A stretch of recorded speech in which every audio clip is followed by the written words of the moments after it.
स्वागत है आपके अपने चैनल स्टडी 3.6 में। तो आज के इस वीडियो में हम प्रश्नावली 7.2 का क्वेश्चन नंबर 7 से लेकर क्वेश्चन नंबर 10 तक को पूरे डिटेल में सॉल्व करेंगे। तो चलिए वीडियो स्टार्ट करते हैं। 8वें नंबर का क्वेश्चन क्या दिया है आपको कि यदि ए और बी क्रमशः -2 और ये नहीं, 7वां नंबर प्रश्न, बिंदु ए के निर्देशांक ज्ञात कीजिए जहां ए बी एक वृत्त का व्यास है जिसका केंद्र इतना है तथा बी के निर्देशांक ज्ञात है। हम ए के निर्देशांक ज्ञात कर रहे हैं, यहाँ ध्यान देंगे। 7वां प्रश्न, एक वृत्त है जिसका ये व्यास ए बी है, केंद्र के निर्देशांक दे रखा है और बिंदु बी का निर्देशांक आपको दे रखा है। बिंदु इसके केंद्र के निर्देशांक 2 + 2 और +2 - 3 है और बिंदु बी का निर्देशांक है आपका 1,4। ए का निर्देशांक ज्ञात करना है, मान लीजिए x, y। यहाँ से देखो x बराबर क्या हो जाएगा, क्योंकि ये ए बी का मध्य बिंदु है, क्योंकि जो ये केंद्र है वो हमेशा सेंटर में होता है और वृत्त का व्यास जो है, वृत्त को 2 बराबर भागों में बांटता है और इसके ठीक बीचों बीच से ये वृत्त का व्यास जाता है, केंद्र से होकर हमेशा जाता है। तो यहाँ से यहाँ तक की त्रिज्या यहाँ से यहाँ तक की त्रिज्या के बराबर है, अर्थात ये वाला पॉइंट इस पूरे रेखा को 2 बराबर हिस्सों में बांट दे रहा है। तो हम यहाँ से मध्य बिंदु से हम यहाँ का ज्ञात कर सकते हैं, इस ए का निर्देशांक हमें ज्ञात कर सकते हैं। देखिए कैसे, हम x बराबर क्या लिख सकते हैं, x बराबर हम क्या लिख सकते हैं, x1 प्लस का x2/2। अब x क्या है, ये है x1, आपको x ले लीजिए, x2 आपका 1 है, बटा के 2 गुणा कर देंगे, x बराबर आपको मिलेगा 3। अब इसी तरीके से y के निर्देशांक, y बराबर y1 प्लस y2/2, y दिया है -3 बराबर y1 दिया है y प्लस का y2 दिया है 4/2, इसका मल्टीप्लाई करेंगे 6 -6 y प्लस का 4, यहाँ से y बराबर आपको मिलेगा -10। अब अर्थात यहाँ से इसको मान लीजिए बिंदु O है, तो लिखेंगे अतः बिंदु A के निर्देशांक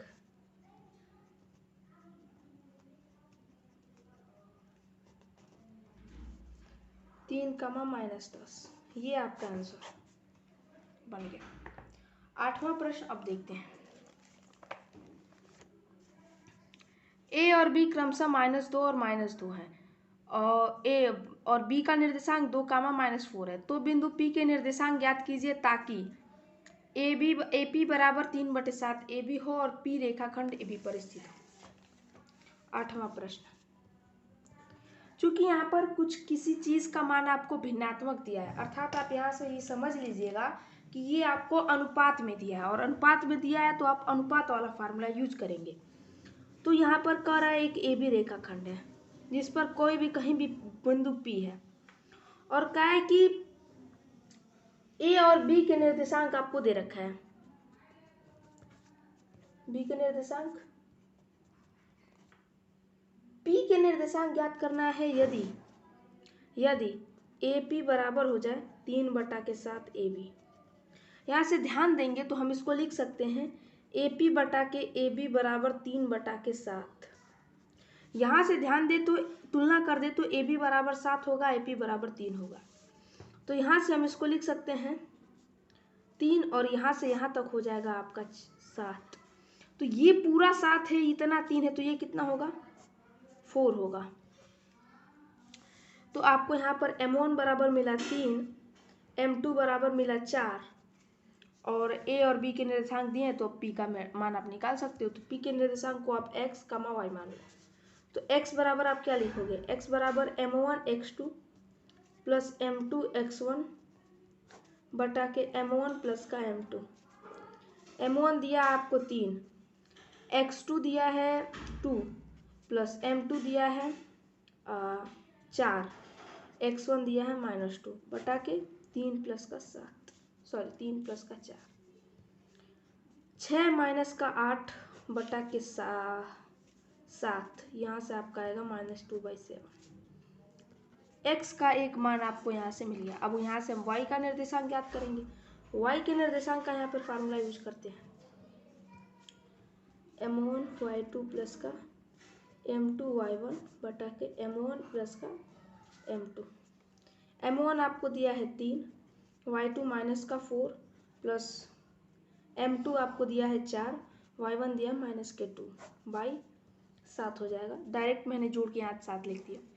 अब इसका गुणा करेंगे तो -12 माइनस के 8 बटा के 7, ये आपको मिलेगा -20 बटा के 7। अब यहाँ लिख सकते हैं, अतः बिंदु P के निर्देशांक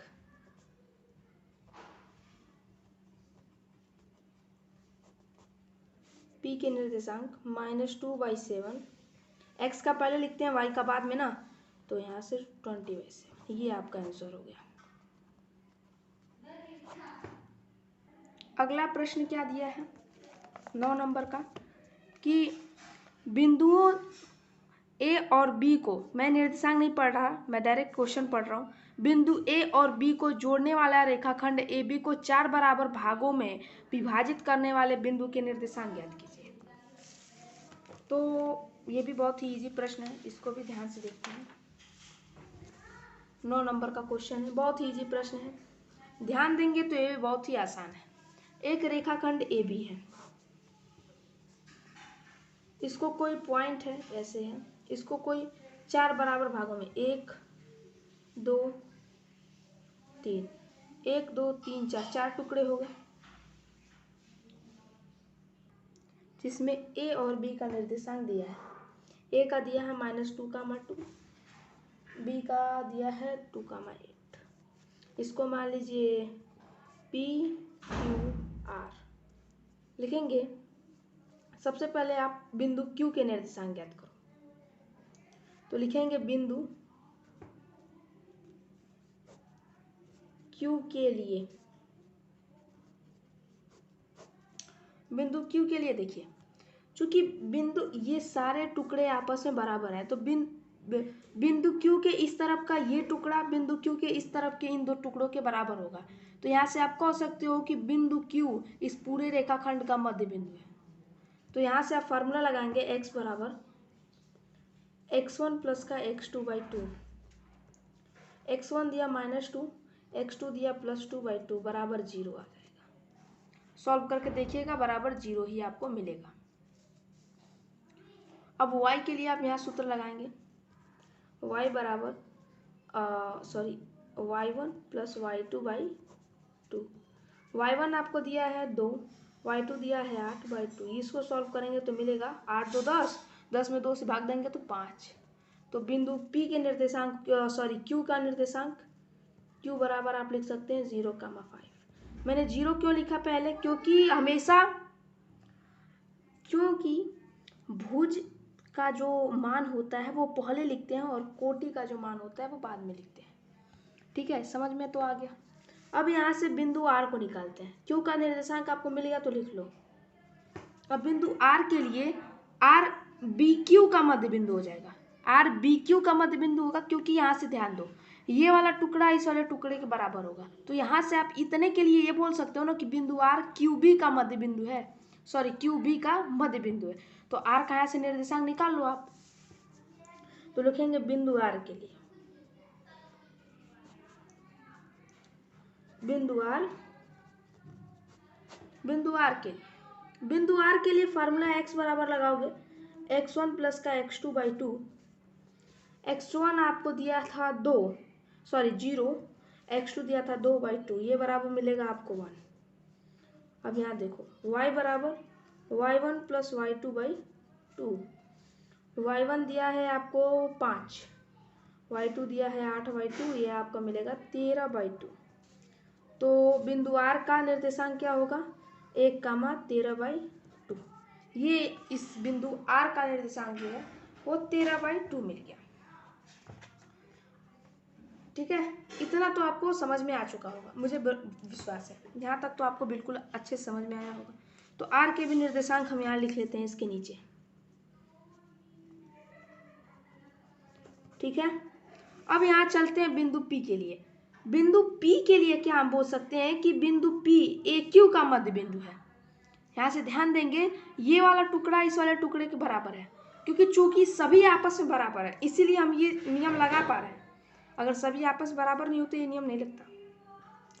यहाँ से देखेंगे कि ए क्यू में ए पी बराबर है पी क्यू के, तो यहाँ से हम ये बोल सकते हैं कि बिंदु पी ए क्यू का मध्य बिंदु है। तो यहाँ से आप फार्मूला यूज करोगे बिंदु पी के लिए, सॉरी बिंदु पी के लिए नहीं, हाँ सॉरी, हाँ बिंदु पी के लिए, बिंदु पी के लिए x बराबर x1 प्लस का x2 बाई 2। x1 आपको दिया था माइनस के 2, x2 दिया था 0/2, हल करेंगे तो माइनस का 1। y बराबर y1 plus y2 by 2। y1 आपको दे रखा है 5, और सॉरी 5 नहीं दिया है, -2 दिया हुआ है, क्रम से लेके चलेंगे ना। और y2 का मान दिया था 5/2 कर देंगे। इसको सॉल्व करेंगे तो आपको मिलेगा +3/2 मिल जाएगा। सही है, 3/2 मिलेगा। सही है, हाँ यही मिलेगा ना, कि मैंने कहीं मिस्टेक तो नहीं कर दिया। क्या मिस्टेक हो रहा है क्या, एक बार मैं चेक कर लूँ कहीं मिस्टेक तो हमने नहीं कर दिया।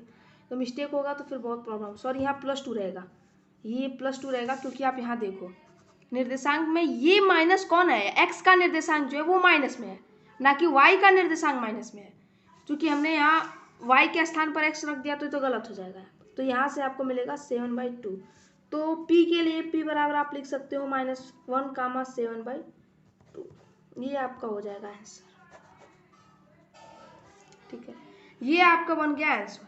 अब 9 नंबर तक के हमने क्वेश्चंस को पूरे डिटेल में और अच्छे से आराम से हमने सॉल्व कर लिया है। अब चलते हैं 10वां नंबर का क्वेश्चन। इस प्रश्नावली का अंतिम प्रश्न है और थोड़ा सा अलग है, बाकी सब कुछ इसमें कुछ है नहीं। क्या कह रहा है कि एक समचतुर्भुज का क्षेत्रफल ज्ञात कीजिए जिसके शीर्ष इसी क्रम में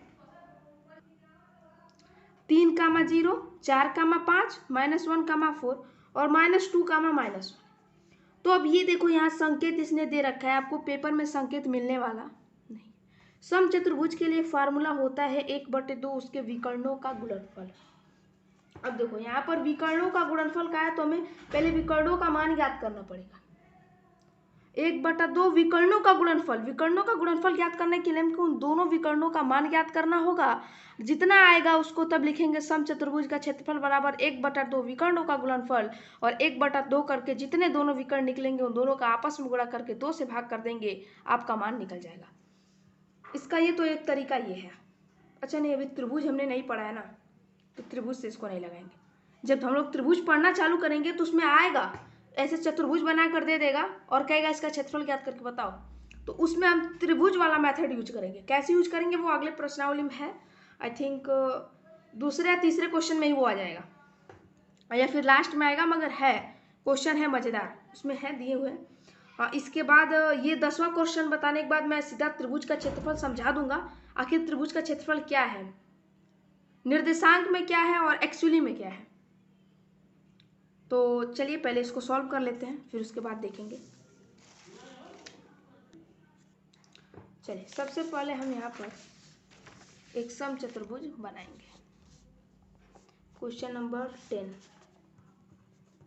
सबसे पहले आप यहाँ पर एक समचतुर्भुज बना लो। ठीक है, ऐसे कुछ करो। समचतुर्भुज है, इसका मान है ABCD, इसका नाम रख लेते हैं। जब उसी क्रम में, जिस क्रम में दिया है उसी क्रम में आप लेते चलो।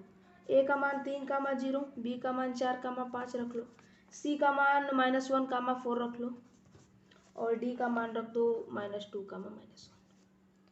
फिर निर्देशांक ये दिया था 3, 0, 4, 5, -1, 4 और -2, -1। ऐसे क्रम में ऐसे दिया था, तो हमने 3, 0 को A, उसके बाद वाले को B, उसके बाद वाले C, उसके बाद वाले D।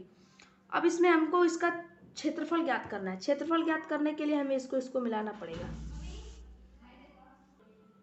और इसको इससे मिलाना होगा। मिला करके आप यहाँ ध्यान दीजिए, मिलाने के बाद इन दोनों विकर्णों का मान ज्ञात कर लें।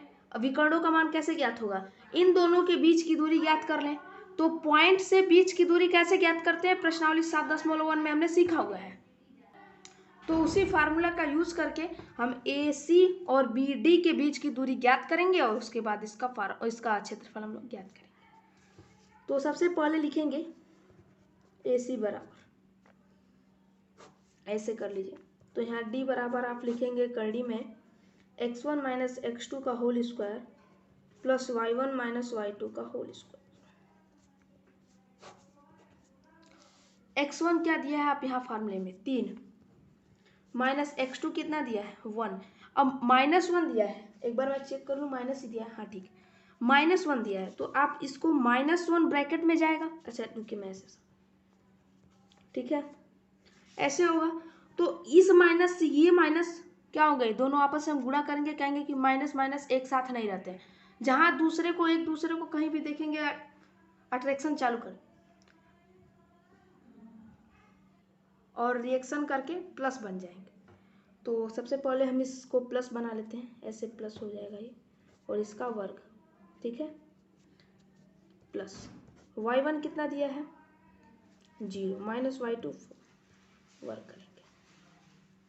अब यहाँ से आप इसको बराबर करके 3 1 4, 4 का वर्ग 16 प्लस 4 चौका 16 आ जाएगा ये करनी में 32। अब करनी में 32 को आप क्या लिखोगे, अब करनी में 32 के लिए करनी में 32 का मान ज्ञात करते हैं। तो मान ज्ञात करने के लिए यहाँ पर सबसे पहले हम 32 का वर्ग गुणनखंड करते हैं। 16 8 4 2 1। अब 2 2 का पेयर बना लो, 2 2 के पेयर में 4, करनी में 2 यूनिट। AC हमको मिल गया। अब हम निकालेंगे BD। BD बराबर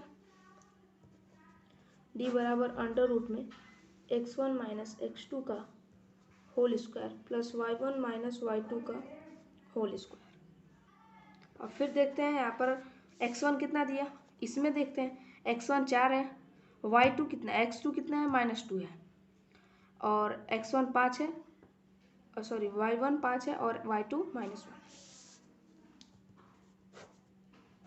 x1 कितना है 4 है, माइनस x2 दिया है -2, x2 दिया है -2। मैंने बताया है कि माइनस माइनस एक साथ नहीं रह सकते, हमेशा रिएक्शन करके प्लस हो जाएंगे। तो यहाँ +2 का वर्ग,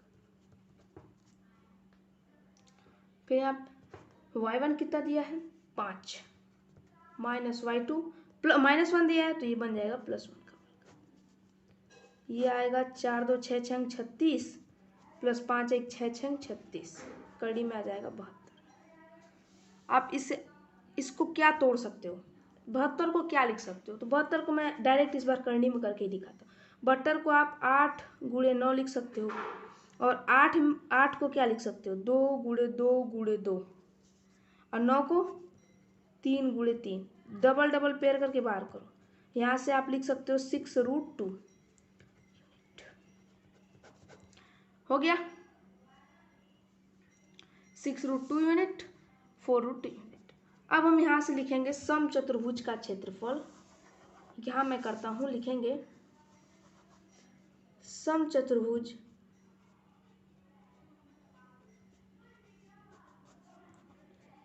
ABCD का क्षेत्रफल 1/2 विकर्णों का गुणनफल लिख सकते हैं, विकर्णों का गुणनफल। विकर्ण दिए हैं 4√2 गुणा में 6√2, गुणा करेंगे तो अब देखो ध्यान से 4, ये तो डायरेक्ट आपस में गुणा करेंगे, ये तो सीधा सीधा गुणा करके बन जाएंगे 24। अब ये √2 दोनों रूट में समान है यार, जब रूट में समान हो तो उनका वर्ग कर दो।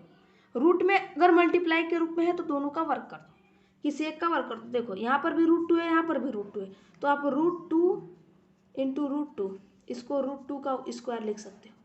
√2 का स्क्वायर होता है 2, 2 से 2 काटो, यहाँ से आ जाएगा 24।